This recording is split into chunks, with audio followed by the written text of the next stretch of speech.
Assalamualaikum warahmatullahi wabarakatuh. Waalaikumsalam warahmatullahi wabarakatuh. Assalamualaikum warahmatullahi wabarakatuh. Terima kasih atas kesempatan yang diberikan kepada kelompok kami. Kami hari ini akan membawakan presentasi dari mata kuliah Data Warehouse dan Business Intelligence dengan metode data, dengan materi metode data mining, main clustering. Next. Kelompok kami terdiri dari 5 orang. Yang pertama ada Saudara Herlambang Priatmojo, berikut ada Saudara Muhammad Hadi Prasetyo, kemudian ada Saudara Muhammad Ferdiansa, berikut ada saya sendiri, David Tamu, terus yang terakhir ada Saudari Safira Dwi Gustina. Next. Data mining itu memiliki beberapa pengertian. Pertama, kami mengambil dari disiplin ilmu yang mempelajari metode untuk mengekstrak pengetahuan atau menemukan pola dari suatu data yang besar. Yang berikutnya, analisa otomatis dari data yang berjumlah besar atau kompleks dengan tujuan untuk menemukan pola atau kecenderungan yang penting dan biasanya tidak disadari keberadaannya. Yang berikutnya ada serangkaian proses untuk menggali nilai tambah dari suatu kumpulan data berupa pengetahuan yang selama ini tidak diketahui secara manual. Kemudian ada metode data mining, antara lain ada 5. Itu yang kami ambil, ada estimation, ada forecasting, ada classification, ada clustering, dan association. Next. Kita masuk ke clustering.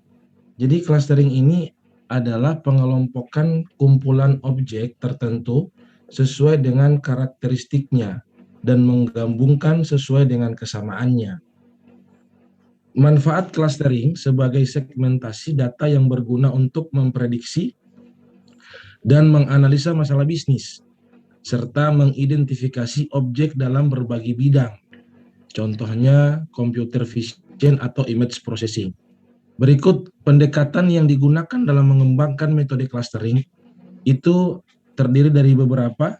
Yang pertama ada clustering dengan pendekatan partisi, contohnya K-means atau mixture modeling. Yang kedua ada clustering dengan pendekatan hierarki, contohnya aglomeratif clustering dan divisis clustering. Berikut ada clustering dengan pendekatan automatic mapping, atau contohnya seperti self-organizing map atau yang bisa disingkat SOM. Berikut ada clustering dengan pendekatan berbasis fuzzy, atau contohnya fuzzy Siemens. Berikutnya akan dibawakan oleh teman saya, silahkan.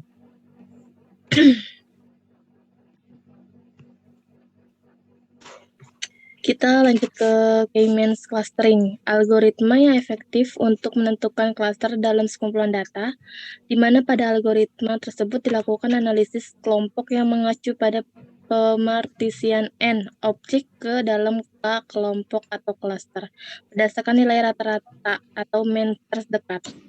Lanjut. Tahapan K-means clustering. Yang pertama, tentukan berapa banyak jumlah K atau cluster. Yang kedua, secara acak, tentukan record yang menjadi lokasi pusat cluster. Dan yang ketiga, temukan pusat cluster terdekat untuk setiap record. Adapun persamaan yang sering digunakan dalam pemecahan masalah dalam menentukan jarak terdekat adalah persamaan Euclidean berikut. Dan contohnya seperti berikut. Kita lanjut. Ini contoh rumusnya ya. Kita next.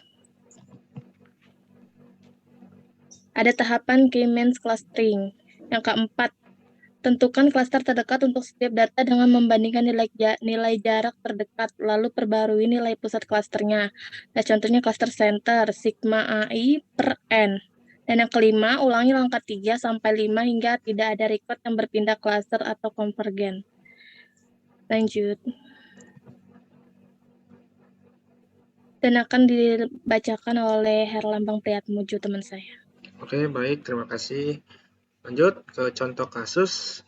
Ini ada 8 data pada dataset, terus memiliki 2 fitur. Jarak yang digunakan adalah including distance. Berikut adalah data ke 1 ada atribut F1 itu jumlah 1, F2 3 dan seterusnya. Oke, next. Maaf. Langkah pertama, tentukan jumlah klaster. Sebagai contoh, jumlah klaster yang akan dibentuk dari dataset di atas adalah 2 klaster kelompok. Langkah kedua, tetapkan 2 record dari dataset sebagai titik pusat klaster. M1 1,1, titik pusat klaster pertama C1. M2 2,1, titik pusat klaster 2 C2. Lanjut, langkah ketiga, tentukan pusat klaster terdekat untuk setiap record dari dataset.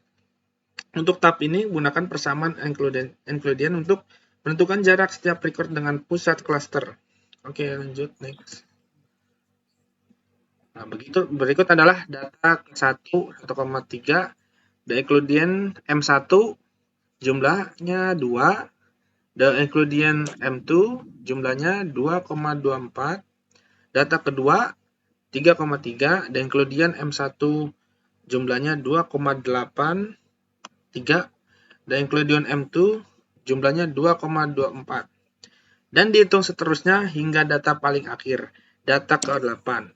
Sehingga diperoleh rekap asli perhitungan jarak terdekat ke setiap klaster sebagai berikut.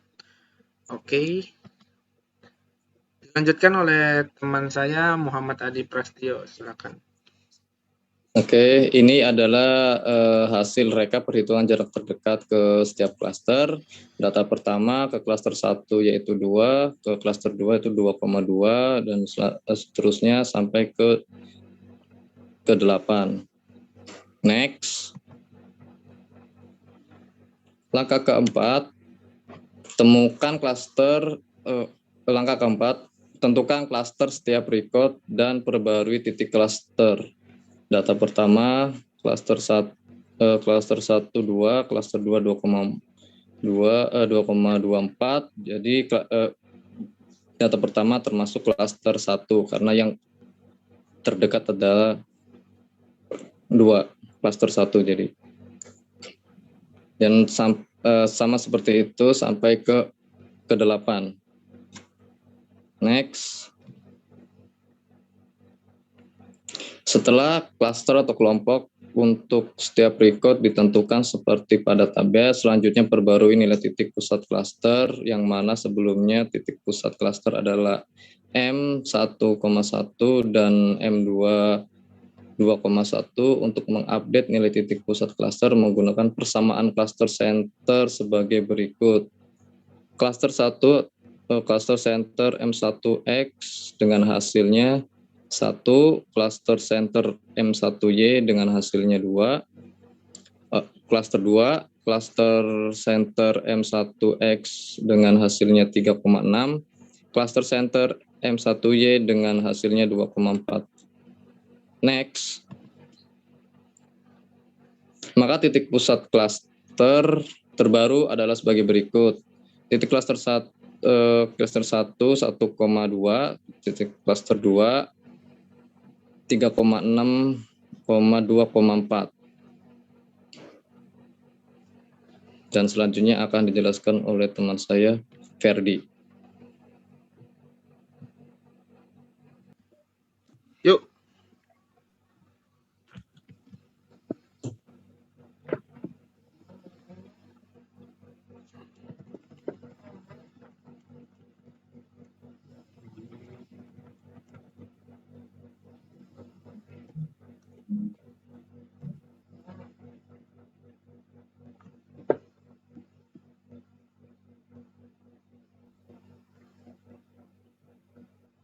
Ayo Fer.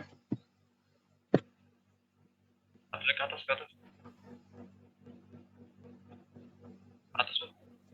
Ayo Fer. 15. Oh.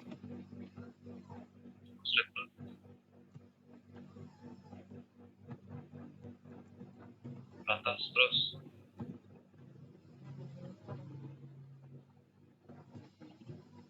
Terus lagi. Terus. Oke, cukup. Bawah. Oke. Atas ke atas kelebihan dulu.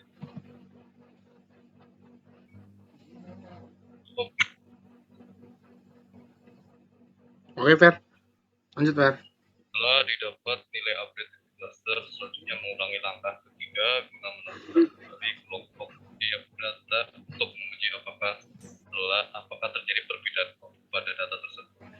Setelah dihitung kembali, didapatlah hasil nilai terdekat tiap kelompok sebagai iterasi pertama. Data satu dengan cluster 1, jarak cluster 1, jarak cluster 2, 2,7.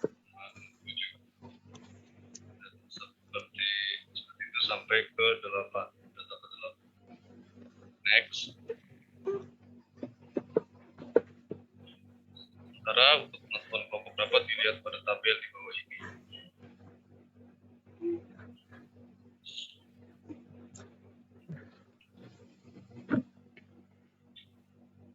Setelah dihitung kembali, ternyata ada satu data yang berbeda cluster, yaitu pada data ke-8 yang sebelumnya cluster kedua, cluster yang terbaru dia berbeda ke cluster pertama, cluster 1. Next. Setelah dilakukan penentuan cluster yang baru sesuai dengan titik pusat cluster yang di-update sebelumnya, ditemukan adanya satu data yang berbeda kelompok yang mengakibatkan pengelompokan pada iterasi pertama ini belum convergen, sehingga harus dilakukan penentuan kelompok kembali pada iterasi kedua dengan nilai titik pusat cluster yang harus di-update ulang. Ya, berikut adalah update titik pusat cluster. Yang cluster pertama 1,25,1,75, cluster kedua 4,2.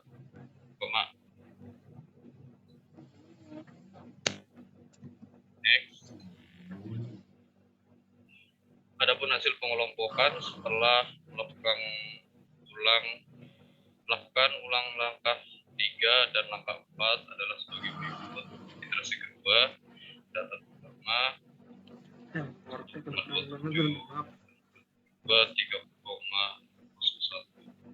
Cluster sebelumnya, cluster pertama, cluster iterasi 1, cluster pertama, dan cluster terbaru masuk tetap cluster pertama.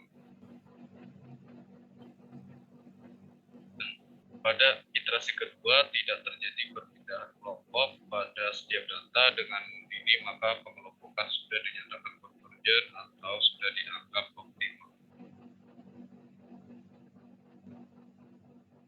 Next.